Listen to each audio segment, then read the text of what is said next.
সভাপতি আব্দুল সুলতান উপস্থিত আছে আমাদের মাঝে বাংলাদেশের ফুটবল নক্ষত্র এবং বিগত লড়াই সংগ্রামের দেশনেত্রী বেগম খালেদা জিয়া এবং আমাদের ভারপ্রাপ্ত চেয়ারম্যান তারেক রহমানের সেনাপতি বিএনপির সভাপতি ফুটবলার আমিনুল ভাই উপস্থিত সাধারণপুর থানা বিএনপির সভাপতি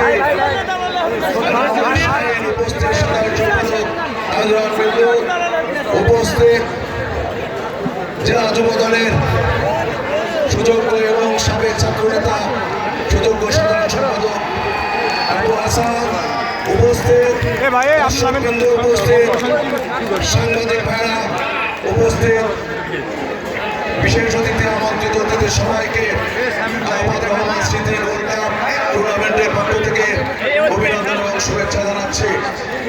তো আজকে যার উদ্দেশ্যে এই টুর্নামেন্টের আয়োজন করেছে সবাই তাকে চেনেন, আমাদের শহীদ রাষ্ট্রপতি জিয়াউর রহমান, এদেশের ক্ষণজন্মা মহাপুরুষ, তার ঘনিষ্ঠ পুত্র আমাদের দেশনেত্রী বেগম খালেদা জিয়ার তার ঘনিষ্ঠ পুত্র এবং আমাদের ভারপ্রাপ্ত চেয়ারম্যান তারেক রহমান সাহেবের ঘনিষ্ঠ ভ্রাতা রহমান কোকো।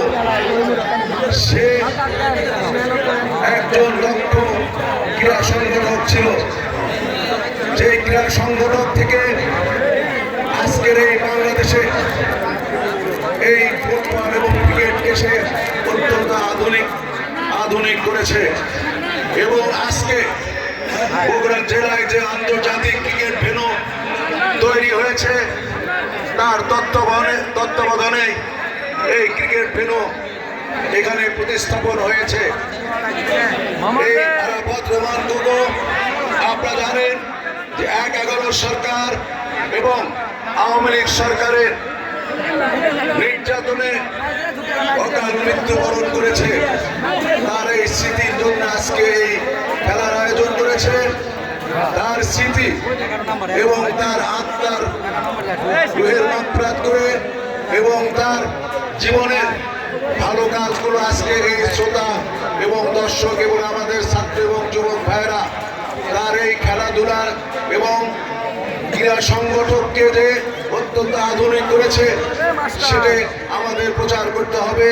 এই আশা রেখে আজকে যারা এই খেলায় যারা জিতেছে এবং হেরেছে, খেলায় অংশগ্রহণ করায় কর্তৃত্ব, এই খেলা অংশগ্রহণ করায় কৃতিত্ব। এখানে এই মাজিরা ইউনিয়ন এবং চুপিনগর ইউনিয়ন, এই ইউনিয়ন দুটি একজন সভাপতি এবং সাধারণ সম্পাদকের টিম, তাই আমি মনে করি আজকে দুই টিমে অত্যন্ত ভালো খেলেছে। এই খেলা অত্যন্ত দর্শক উপভোগ করেছে। এই কথা বলে আমি আমার সংক্ষিপ্ত বক্তব্য শেষ করছি এবং সবাইকে ধন্যবাদ জানিয়ে আমার কথা শেষ। সবাইকে সালাম, আসসালামু আলাইকুম। ধন্যবাদ।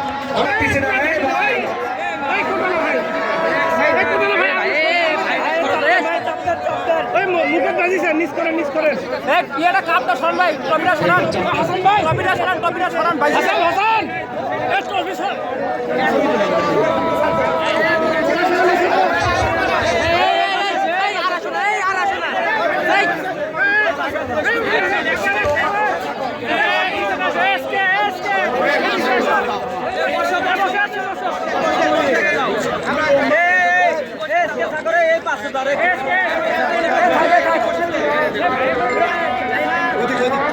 ভাই ওটা না হলে 15 টাকা